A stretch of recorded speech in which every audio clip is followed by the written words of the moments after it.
Good morning, I'm Neva Manu, and this is your morning news fix for Tuesday, 25th of February. In this update, uncertainty over the future of Andrew Bailey's commerce portfolio as he stands down. His departure follows a complaint over the events during what he calls an animated discussion, in which he placed his hand on a staffer's upper arm last week.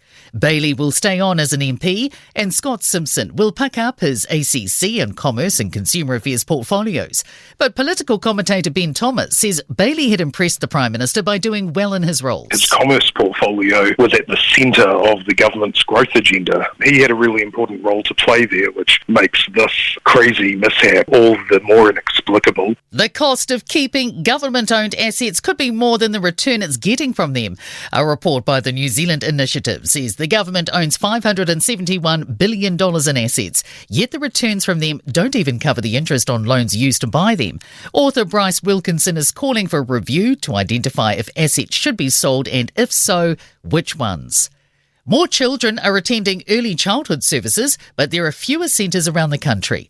The Ministry of Education's 2024 census data shows 194,000 children were attending licensed centres, a 2% increase on the year prior. Jamie Cunningham has more. In the same period, the number of teaching staff and ECE centres decreased by 1%. Just over half of teachers were between 31 to 50 years old, 40% were unqualified. Home-based services saw a 45% decrease on 2019, while the number of kindergartens rose 3%. A ministerial advisory group wants the government to strengthen the power of citizens' arrest and use of force powers to protect retailers. Justice Minister Paul Goldsmith is set to unveil whether the government will progress any of the group's first proposals. Group Chairman Sonny Korschel says outdated laws need to be looked at. A new beginning for Germany. Friedrich Merz is most likely to become the country's next chancellor. His centre-right Christian Democratic Union has topped votes at just under 29%, with far-right Alternative for Germany, AfD, inching more than 20%. Merz must now form a coalition, but has ruled out working with AfD.